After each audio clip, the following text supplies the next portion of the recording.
انت لازم تدبح يعني يا ابراهيم. اشمعنى؟ لازم تتحلل يا جدع انت ما السلاح محللها. ماله.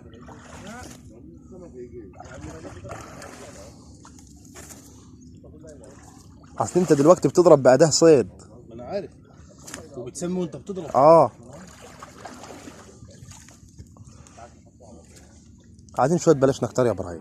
مفيش مكان قاعده بلاشنا حلوه. هو ممكن الشويه بتوع العصريه تعديه البلاشنا من اهو.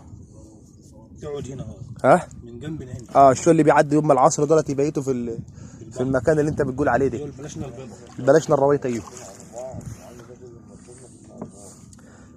ده احنا بنقول عليه البلاشون الحساني يا ابراهيم. ده؟ ايه البلاشون الحساسي؟ ده احنا بنقول عليه البلاشون الحساني. اما التاني ده اهو اللي مش طالع له ريش ناعم في صدره بنقول عليه الجباحي. اساميكم غريب. ايوه والله ده نقول عليه حساني.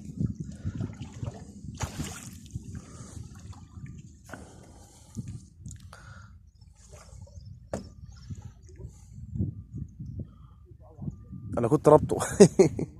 كان حي. ايوه.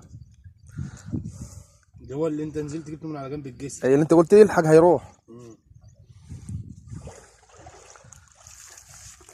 انا كان نفسي الرويته والبلاشنا هي اللي تهجم عليها بدل البتاع ابن العرس ده العجاج الكلب ده. البلاشنا احسن من الطيره دي. ده اوحش حاجه، انا بسميها كلب البحر. دي لو حيه وتجري وراها على بر نشف. يا عم ده انت ما شفتيش انا جريت ورا الحبه اللي كانت قريبه منك. ومحمد قال لي روح هات البندقيه وتعالى ما هاتش وجعه. مش هتعرف تجيبها. قلت له ده انا همسكها. مسكت واحده والتانيه كانت جناحها سليم. طلعت عيني. بهدله. طلعت عيني. عايزين نفرش المشمع ده بقى في الظل هنا اهو. ايوه. طب انت غلطان يا اخي.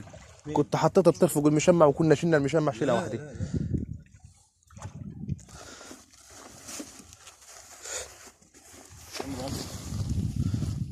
شيله واحده. شفت البلاشون بتاع امبارح اللي كان واكل الجروسه. واكل جروسه تيجي لها كيلو.